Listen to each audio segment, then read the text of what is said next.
everyone, and welcome to Indie Business Radio for Monday, October 1st, 2007. I'm your host, Donna Maria, and you have arrived at the one place where we empower you to enjoy your life, build your business, and have your way. Today's show is sponsored by Sunrose Aromatics, 100% pure and natural essential oils, including rare and exotic finds like chocolate peppermint, real vanilla, and butter oil. Who knew you could get fragrant oils from these plants and ingredients? Sunrose, that's who. Learn more at sunrosearomatics.com. Well, today is the first day of October, and it's Breast Cancer Awareness Month, of course, and you can join me and other Indies for the Cure to fight breast cancer at my blog at indiebusinessblog.com. Log on and join me this month to help eradicate breast cancer forever. Well, you all know how important it is to market yourselves, and you also know how significant I think a book can contribute to those marketing efforts. As an author myself, I've enjoyed being able to promote my business using books and other written materials, and we've got some experts here today who are going to give us some tips on how to use a book to market our businesses and just generally how to market a book in the first place. Lillian and Dave Brummet are authors, poets, photographers, and book reviewers. Their work has appeared in a variety of publications around the globe. They have published 2 books in addition to the one that we're going to be talking about today, which is called Purple Snowflake Marketing. They've also been honored with an award for the outstanding use of various media in ongoing outreach work to reduce waste in our environment. They are a husband and wife team joining us from Canada this afternoon. Welcome to the show, Lillian and Dave. Well, thank you, Donna Maria. It's just fantastic to be here with you. Hi, Donna. How are you?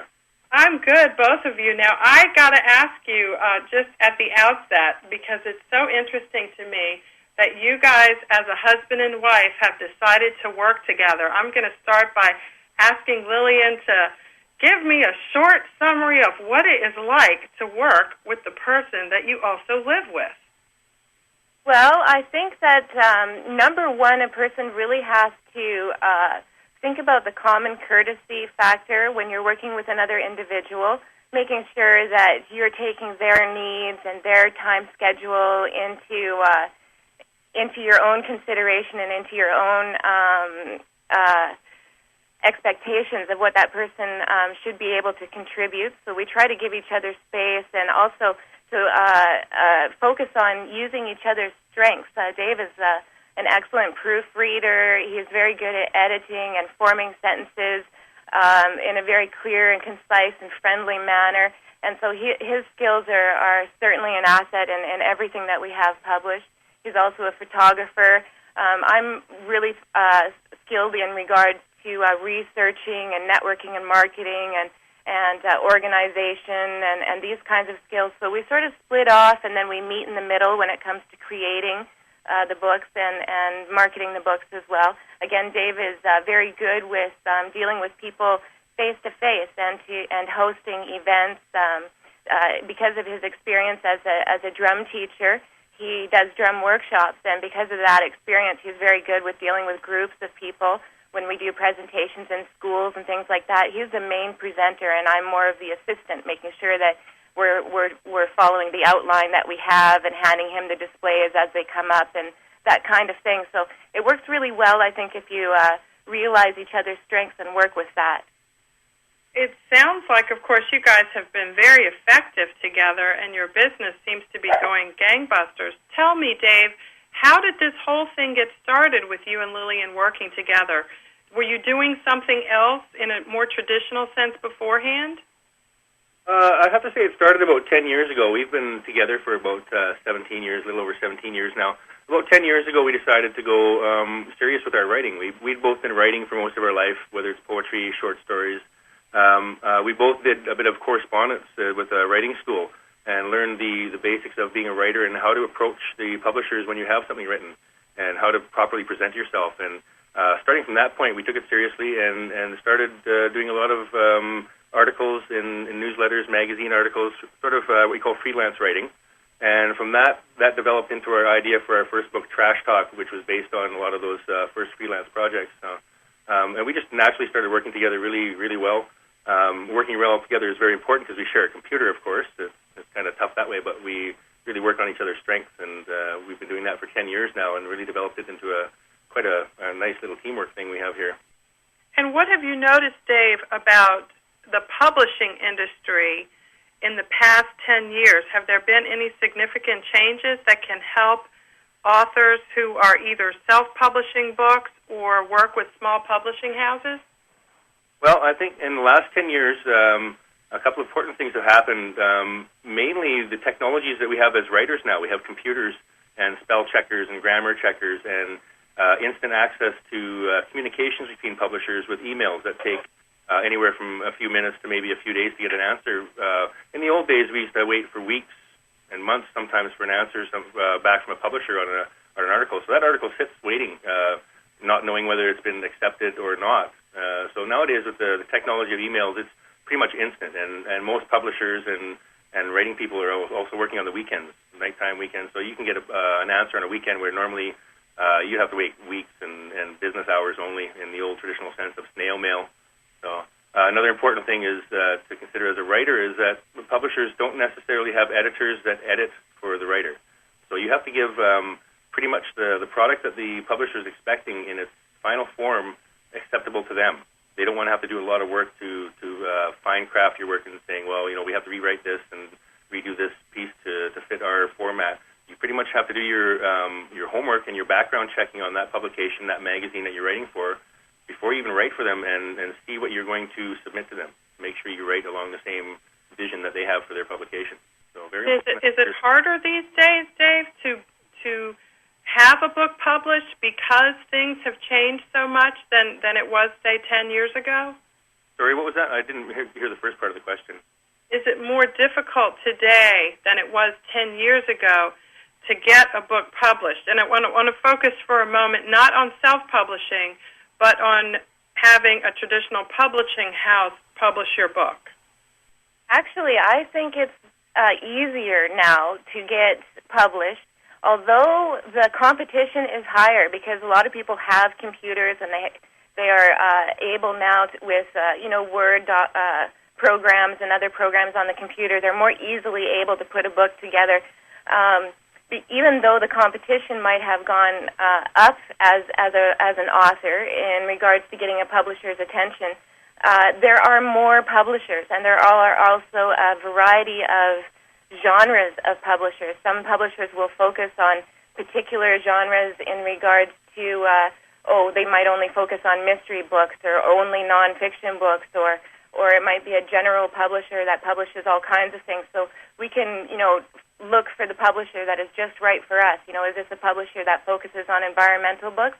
Well, they might be more interested in a book that we have that has an environmental theme. So we can get a more fine focus publisher in that regard. There's also new technologies in regards to print on demand and e-books. As with any industry, when you get new technologies happening, there can be some resistance in the marketplace, in the industry, especially when things are first being fine-tuned. But now, in these days, print-on-demand and e-books are becoming very popular choices for authors to choose, and they offer a lot of benefits as well. For instance, print-on-demand basically means if the publisher gets an order from a particular wholesaler, let's just say Amazon. Say Amazon says, I want 2 copies of Trash Talk. Well, then the print-on-demand publisher will go and they'll print those 2 copies, and they'll send those 2 copies to that person that ordered that book. Traditionally, what they would do is they would print out thousands and thousands, sometimes tens of thousands of copies.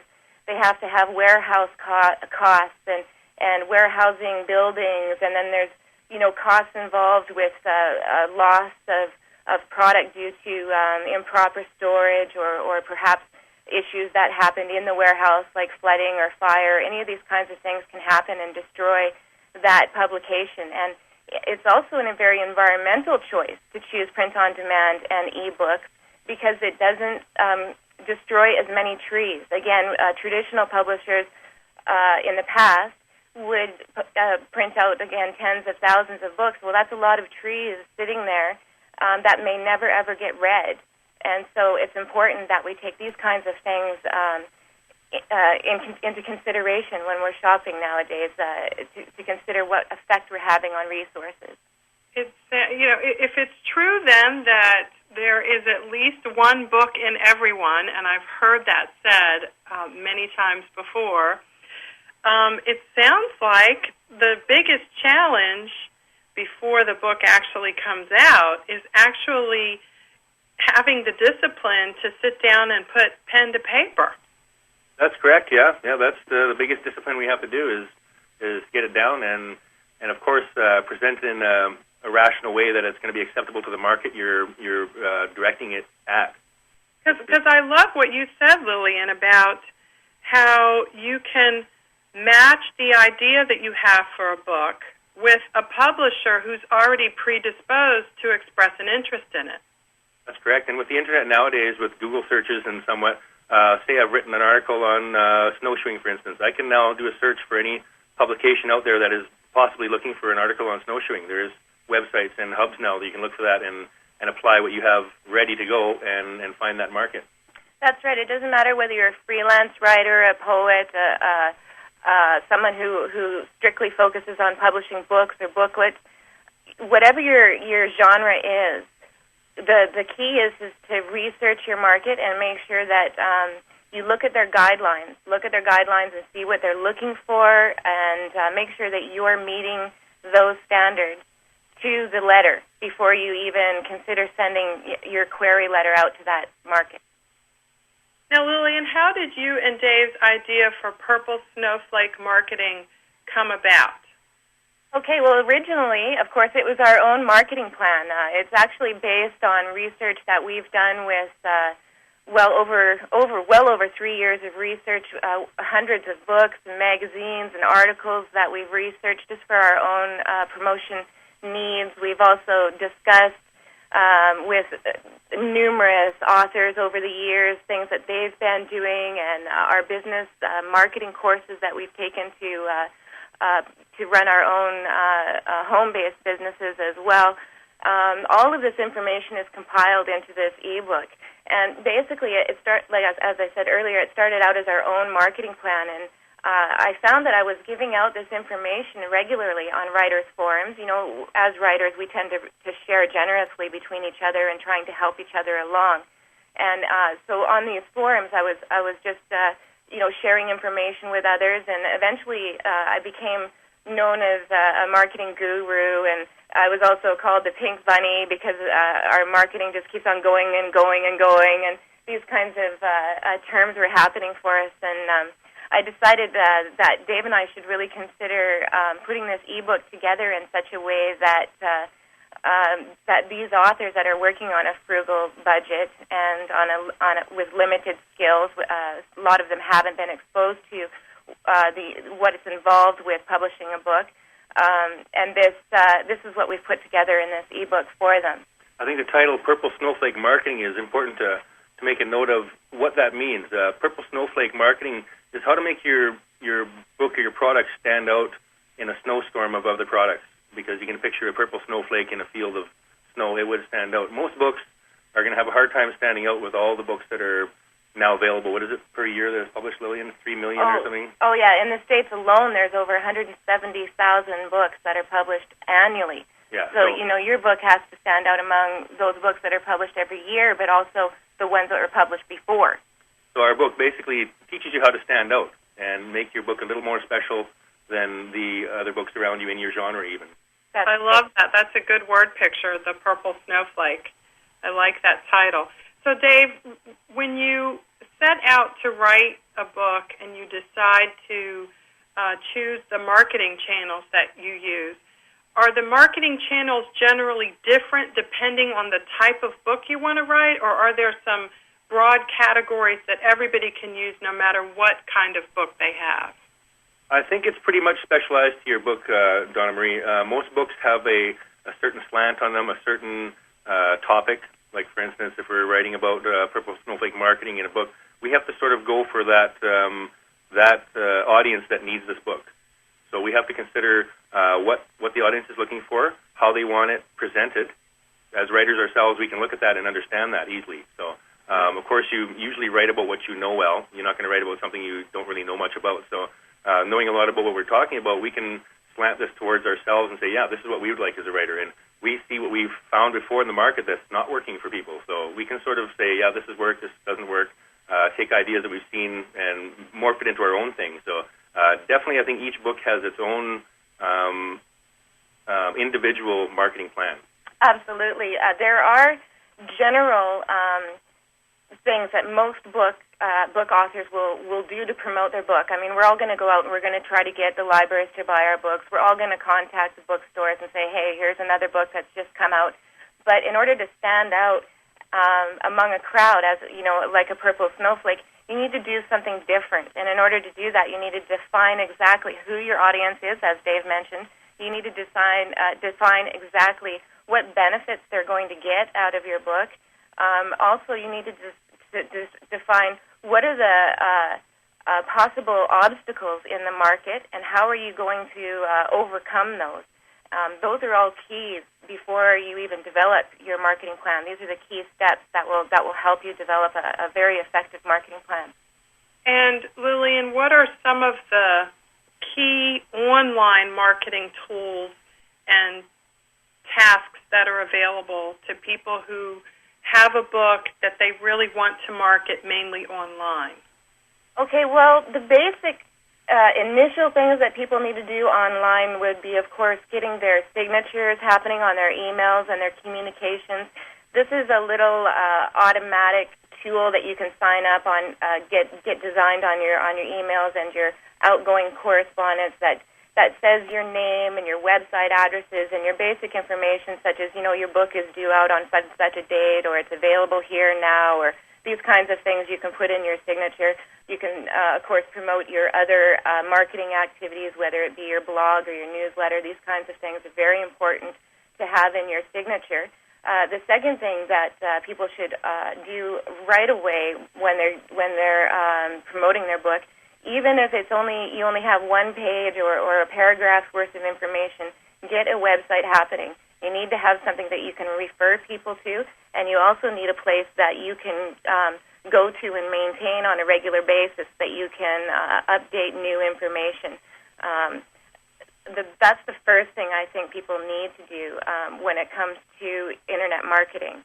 Do you recommend, Lillian, reserving a website domain that exactly matches the title of the book? There's two worlds of thought on that. Some authors feel that it is vital to have a website per book, such as, purplesnowflakemarketing.com. However, for our particular situation and for many other authors, a general website for themselves works well. It doesn't have to be one that you've purchased with your own domain name.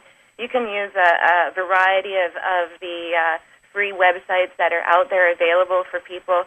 Our website comes with our internet access. We get a free website with that, and we've been using that very effectively since the beginning of our writing career, and people love going there. We have I don't think we have any limitations at all. We have podcasts on there. We have hundreds of links and articles and all kinds of images, and it doesn't seem to have any limitation for us at all. I think it's been a very effective tool. If anything, Donna Maria, it's possibly a benefit. The way we look at it in our book is to use any kind of media you have in multi-ways. For instance, a business card, you'd print possibly two sides to use both sides of. By having someone come to your multi-book website, they see the book that they're after, and then they also see, here's the other books available by that same author. So that kind of tool is very important to make full use of media in advertising your other books and your other projects, too. So I think it's actually a good thing to combine all onto one. Absolutely, and you're also taking advantage of any free and frugal marketing paths that you can take. at that time, because with most authors, the marketing budget goes very quickly between purchasing your review copies that you're sending out, and if you choose to do advertising, well, it's really going to go very fast. And so your displays and your posters and all of these kinds of things cost money. So it's all about where you want to spend that money. Personally, we put our money towards those kinds of things rather than towards getting a personal domain name. We felt it wasn't necessary. Mm-hmm. And are there key differences between books that are, for example, in the fiction genre and the books that are in the nonfiction genre? I know there's lots more categories. And by the way, the Purple Snowflake Marketing book does an incredible job of listing those categories. But the two broadest ones kind of occur to me as, you either have fiction or you have nonfiction. And are there different marketing techniques that generally apply to one or the other, or even both in some instances? Ooh, that's a really good question. I think that they're very different genres, but most people will read both nonfiction and fiction. They'll want the fiction to take them away, but they want the nonfiction because they want to learn something. So I think with either market, you want to highlight what the benefit is. Okay, so again, the all-important what's in it for me question has to be answered, huh? That's right. And so let's focus for a moment on nonfiction books. I think a lot of indies out there have learned how to do something really well, and that's, in fact, how they've started their business. And oftentimes I talk with people who say, I'd like to help other people learn how to do this. It may be manufacturing something in particular. It may be some sort of skill or art or craft that they have learned, and they want to be able to teach other people, empower other people to do what they've learned how to do. What are some of the first things that they can do? One of the things you said you did was started contributing your expertise in written form in discussion groups forums where it was appropriate. Is that a good place to kind of kick things off if you have never done anything like this before? Well, yeah, we felt that with our first book, Trash Talk, it was perfect timing to have the topic of how to recycle and do a better job of managing your own waste output. 5 or 6 years ago, it was just a hot topic, and this book came out right at the time we were noticing that a lot of people were kind of shy of doing the recycling thing. We saw that once the recycling came to the curb, people were a lot more acceptable of it, and it was a little less work. They could do it. It wasn't a thing to be ashamed of or have false pride about, especially when it comes to reusing something. Some people were a little bit ashamed of going to a secondhand store and buying secondhand clothing. Nowadays, it's all the rage. Kids are just eating it up like it's more important than new clothes to have some fashionable older clothes. So, yeah, basically, when you find a niche that's got an opening and you have some knowledge about it, the pathway is open for you. If you present it in a proper way, say, for instance, you learned about it in a certain way, and there's a certain way you have to do things in a basic, rudimentary sense to learn it. Start by that with your writing. How would you, as a person first learning that about recycling, say, need to go about learning in a proper way and use that as your writing outline? That's right, but you're very right there, Donna Maria. The forums, getting involved with forums and other communities that focus on the genre that you're working on at that time is definitely a key to getting into the audience. And another key, too, is writing articles or reviewing books that are within the genre that you're working in, because you're exposing yourself through your byline, your promotional byline. You're exposing yourself and your expertise to that particular audience, and that's the audience that you're trying to promote to. So this is a great underground way of spreading of getting name recognition. Lillian, what kind of time commitment is involved in this? I would imagine that after someone's written a book, your brain might be a little bit fried, and it's such a huge accomplishment to be done.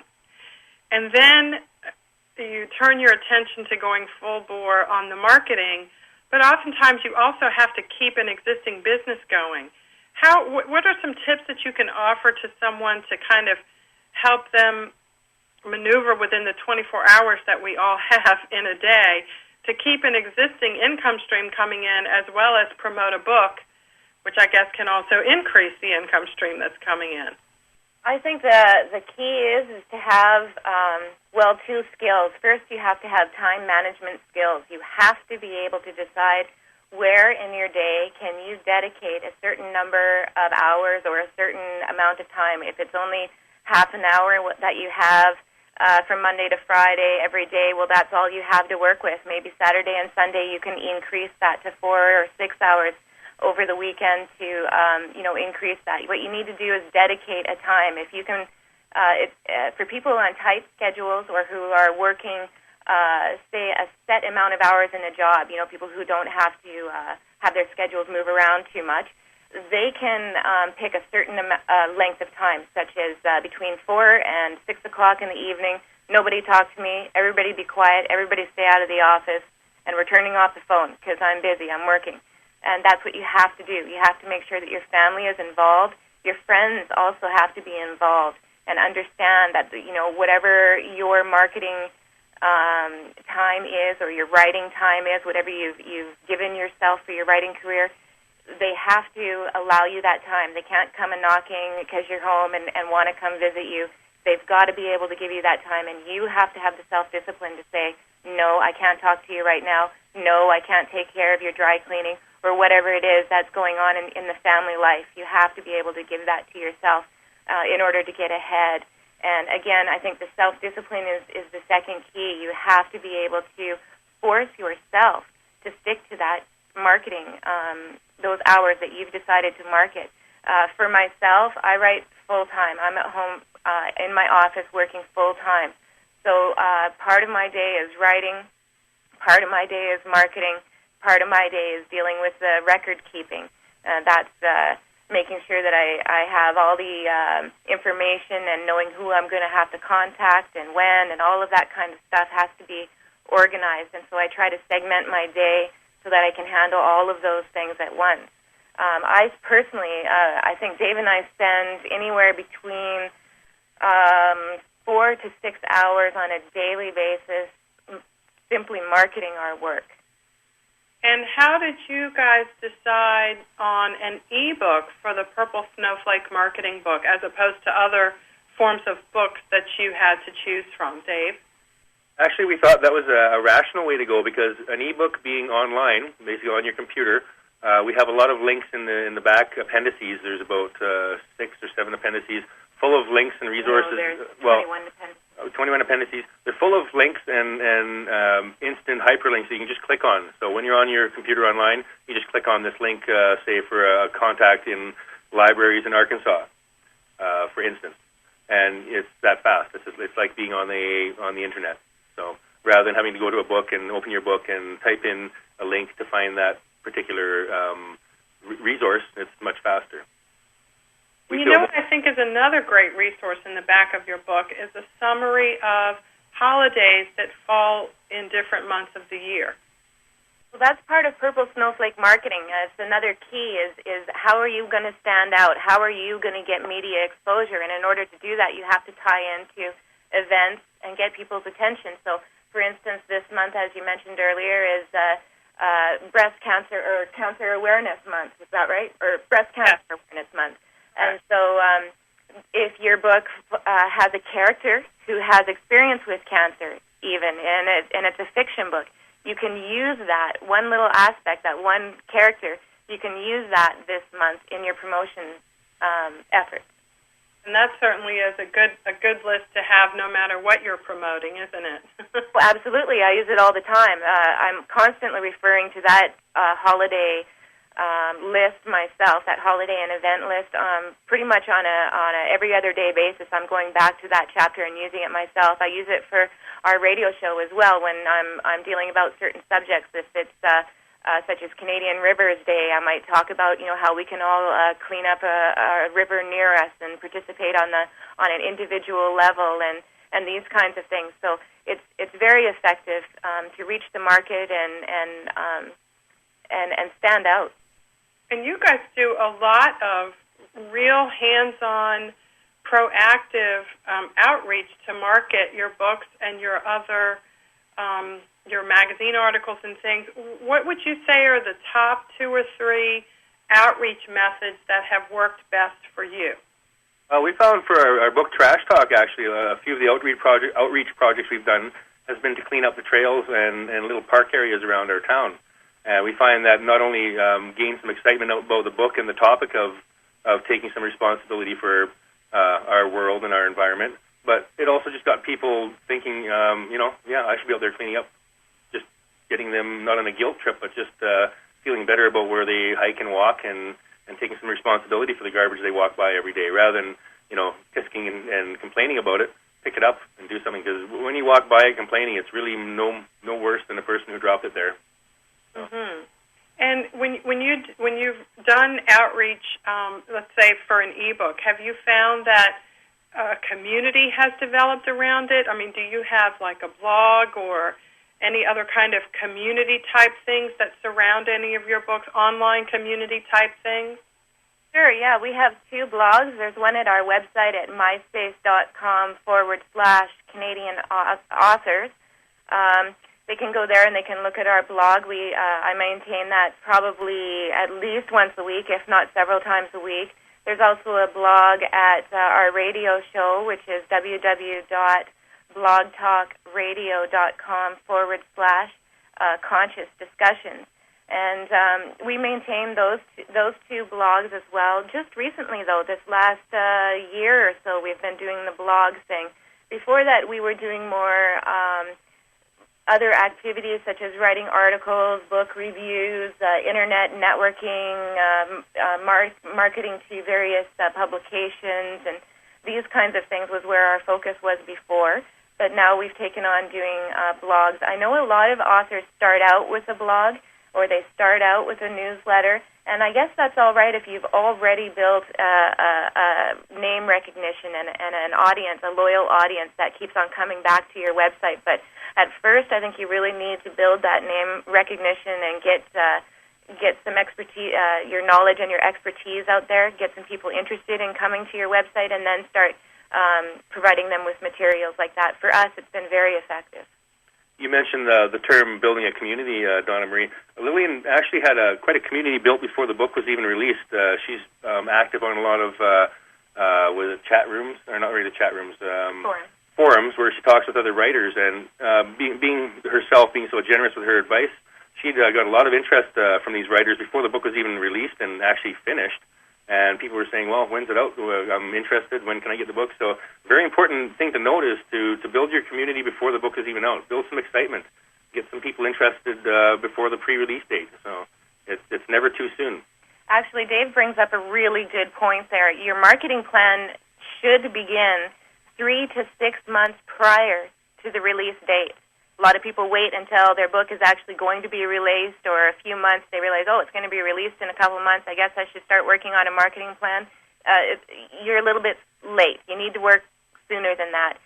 For instance, with our first book, Trash Talk, because it deals with environmental, waste reduction, recycling, reuse, these kinds of things, those are the markets that I started networking with at first, and I started a good 6 months prior to the release of the book. I said, here's this book that's coming out. It's supporting what you guys are doing. I'd like to list you in the resources or whatever kind of networking thing I was working with them about. Maybe they had a newsletter, and I wanted to see if I could get an article based on the book published there, or these kinds of things. And that networking really was very effective. I had responses from that initial networking up to a year and a half, sometimes 2 years after the first initial contact with that person. I was still getting networking possibilities and opportunities out of these organizations, and it's very important that we start early, very early.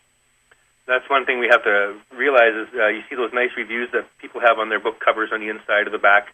Someone has already reviewed their book before the release, obviously, so that's how you get these pre-release reviews to be included on your actual book, is to have somebody out there reading an author's advanced author's copy, reader's copy, and these people can then supply a review for the book, which looks really good. It's impressive to have that review on your book or inside the jacket.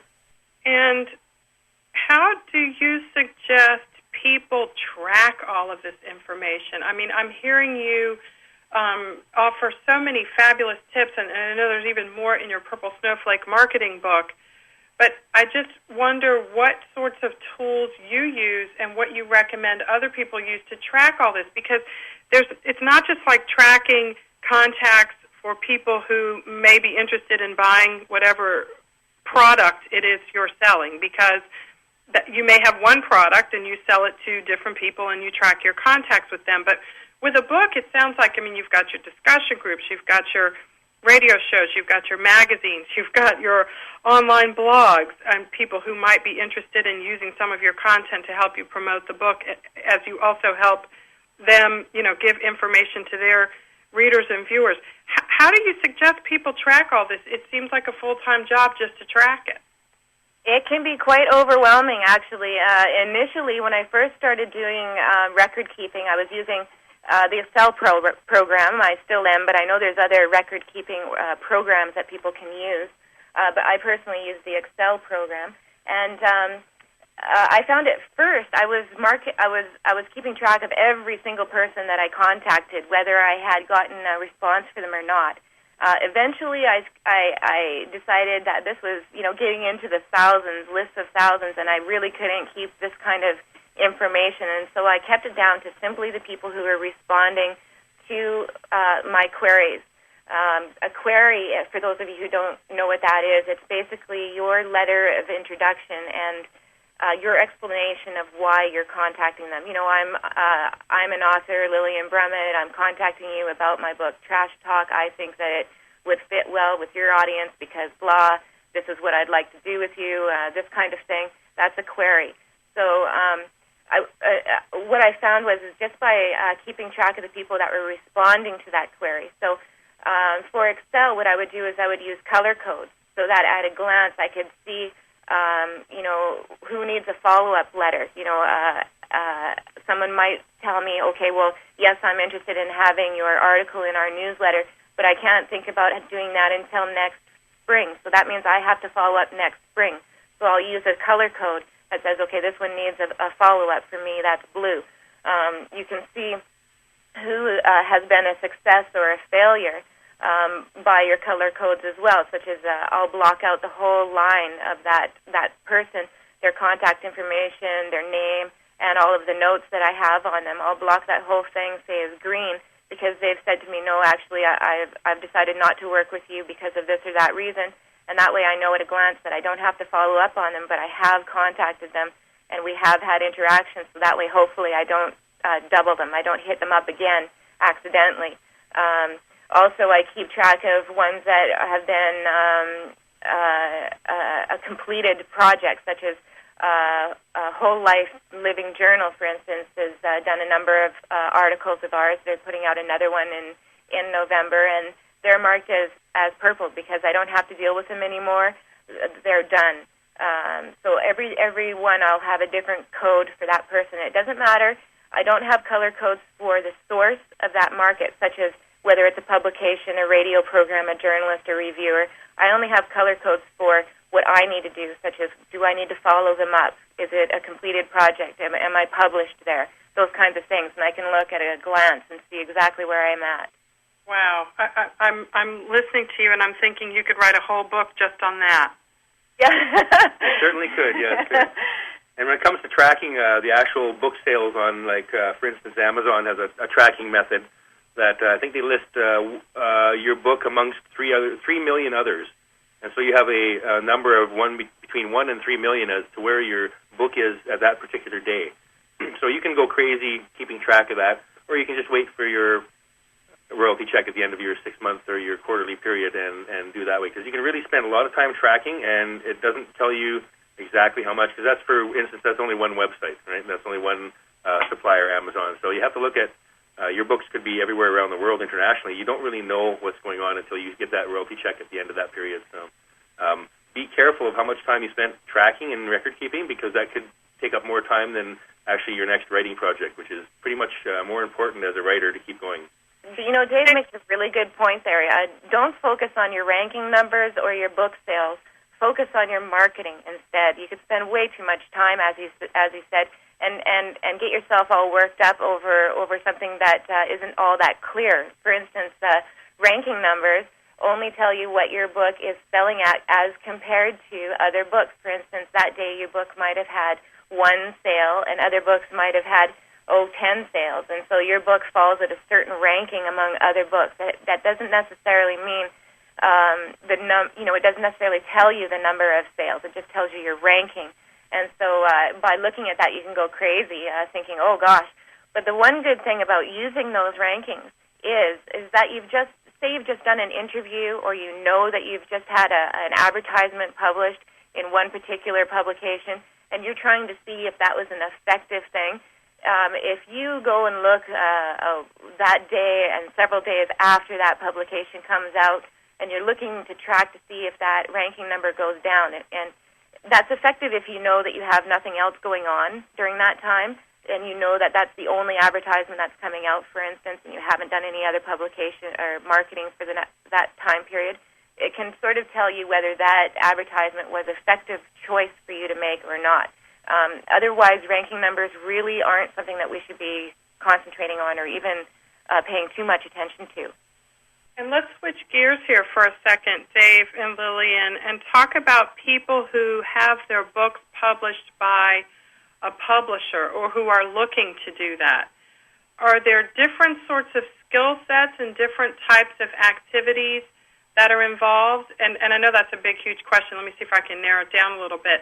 One of the things that I have heard, anyway, I ask you if it's true, is that a lot of the publishing houses don't do a lot of the promotional work, and that they're really looking for authors who can do a lot of that on their own. That's right. That's almost a big shock that comes to a lot of first-time writers, is that it is pretty much up to them to do their promotion right off the bat. Until you have a name for yourself and your writings, you have to do the initial groundwork and get a lot of it done yourself before the publisher is going to say, okay, we're going to kick in and do some promoting as well. We had one of our publishers that we work with, there was a certain amount of sales, 500 book sales, I believe, and then they would kick in with a certain marketing plan. But until that point, until you've proven yourself that you can sell the first 500 books on your own and show that you're serious about it, they're not going to really be interested in putting a lot of money and time behind you, because they don't want someone that just wants it all done for them. They want someone that's going to work with them and for themselves. So it's a big shock and a big eye-opener for most authors that they have to do a lot of that marketing at first to get your name going. And Donna Maria, that's a really good point, too, about having a marketing plan. When you go to a publisher initially with your manuscript, you're going to have a much better reception if you have a partial marketing plan in place, even if it's just a one-pager where you say, basically, this is where I'm going to start, this is where I think I'm going to go from there, these are my resources, these are my connections. If you have that kind of information, that publisher is going to look at you as a serious author, one who recognizes the work that has to be put into them. They don't have time to babysit us and tell us, what to do and how to do it. We have to be aware and be realistic of what this career demands. So let's say a person is a first-time, soon-to-be author, or they're 6 months before they feel like they can get the book out, and they have to decide whether they want to try and see if they can get it published or whether they want to do it themselves. What are some of the things that you would say in conclusion that they should consider? We have a couple of minutes left. Lillian? Oh, that's a big question. Leave it to me to ask a big, huge question and then say, well, there's only a few minutes left. Yeah. I think money would be the biggest question in that regard. Can they afford to do self-publishing? Self-publishing means you got to pay for your ISBN number out of pocket. You have to pay for the paper and the publication process. All of that goes on with that has to come out of your pocket. The distribution, the signing up with distributors, if there's any fees involved, all of that has to be done by you and you alone. Mm-hmm. If you go with a publisher, they take care of that for you. Right. So there are issues in that regard. Also, you have to consider what you want to come across as, Donna Maria. As a self-publisher, sometimes it seems like you're maybe a small-time, first-time author. If you're with a publisher, you have a little more prestige and a little bit more of a name behind you. So considering that, I would naturally go with a publisher if I could help it at all. Absolutely. That would be a first choice. Your impression is everything when you enter into the market. However, there are a number of self-published authors out there that are bestsellers. they're bestsellers right now in the market. And so don't let anyone tell you, no matter what kind of publisher you've chosen, don't let anyone naysay you and say, oh, now you're really set yourself up. No. All it means is that you've got to work to stand out in a crowd. That's all it is. That's all it boils down to. It doesn't matter who you've been published by. You can work to stand out in a crowd. And isn't that what you have to do anyway? That's right.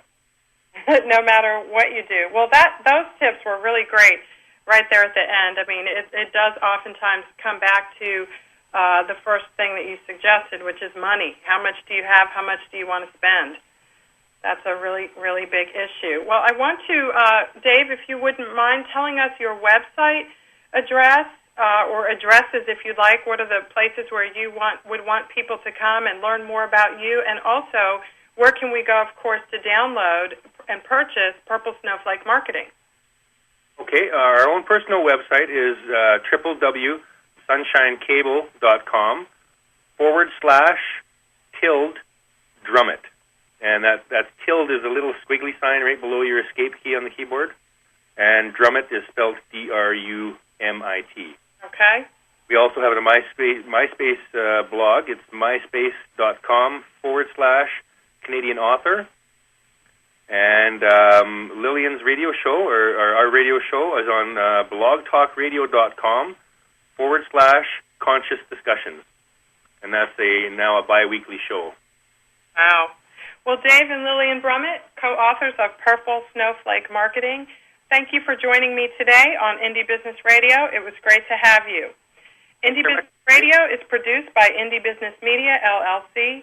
Join the discussion at Indie Business Blog.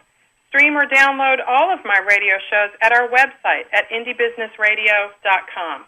Guests coming up later this month, October 15th, Deborah Belmuth, the managing editor at Storybooks, shares how and how not to pitch your book idea to publishers. That's a great spin-off from this show. And on October 20th, Shannon Kilkenny, author of The Complete Guide to Successful Event Planning, will offer tips on how to plan and host a great holiday product party this season. I hope to see you there and at all of my Indie Business Radio shows coming up. Until then, enjoy your life, build your business, and have your way.